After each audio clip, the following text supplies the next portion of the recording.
It has been a privilege to serve in the U.S. House of Representatives for the years that I have been able to do so.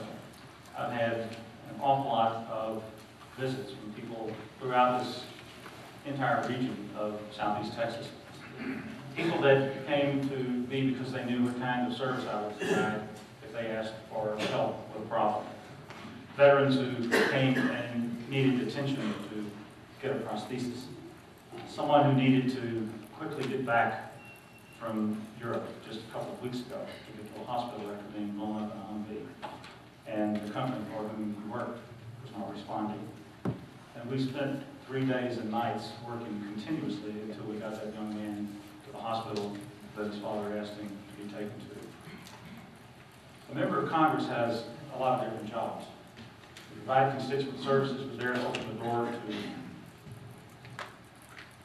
the folks at home or agencies that are responsible for trying to be of assistance in any number of ways. I was told a long time ago that if you touch the life of one person, you touch the soul of mankind.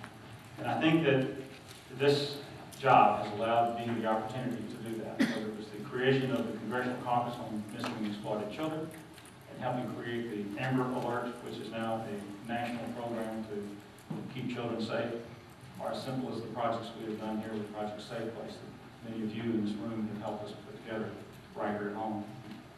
Or whether it is to continue the effort to try to change the culture of broken Congress. One that, unfortunately, the person who represented this district for a long time helped create.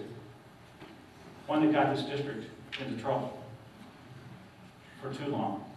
It's time for us to put the pieces back together, ladies and gentlemen. It is a privilege to serve in the House, but it is only a privilege if we listen to the people that we're supposed to be representing. 60,000 people, 60,000 of you have come to my 600 meetings in the last 22 months.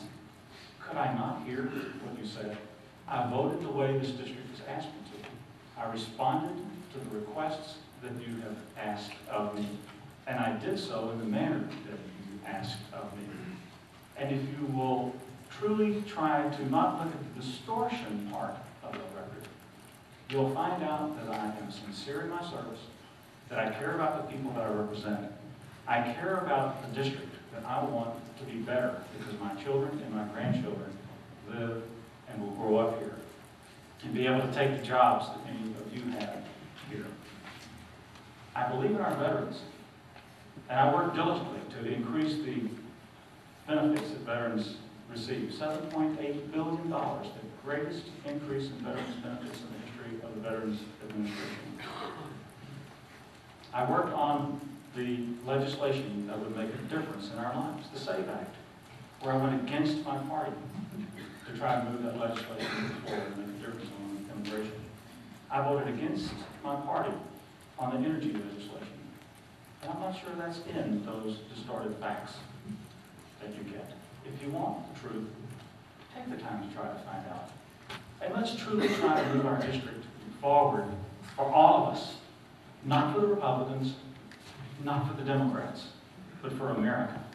I've tried my dead level best to do just that. And it's interesting that a lot of other folks along the way have decided that I wasn't lying, that I wasn't misleading, that I wasn't voting against their interests. And people as conservative as the National Rifle Association have cast their vote for me and endorsed me. The veterans of foreign wars, with whom I stood the other day, and they rarely endorse someone who is not on their own, who is not on a committee specific to their interests, endorsed me to return to the U.S. House of Representatives. The Texas and the American Farm Bureau, a very conservative organization, so both organizations have endorsed my candidacy to return me to the House of Representatives. The largest business industry organization in the country, called BIPAC, endorsed my candidacy.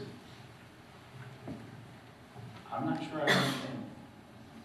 If you want distorted facts and if you want to continue the divisive politics that has gotten us, that's gotten us to where we are, then clearly the decision is going to be clear for you. that if you want a new way to do business in Washington, D.C., I have worked my heart out to create that. And I won't let up for a minute. My seniority and those relationships, which we've criticized, will make a difference for the people of the 22nd Congressional District in Southeast Texas. And we'll have a better life because of it. I'm Nick Lampson, and I'm asking you for your vote for a better tomorrow. Thank you very much.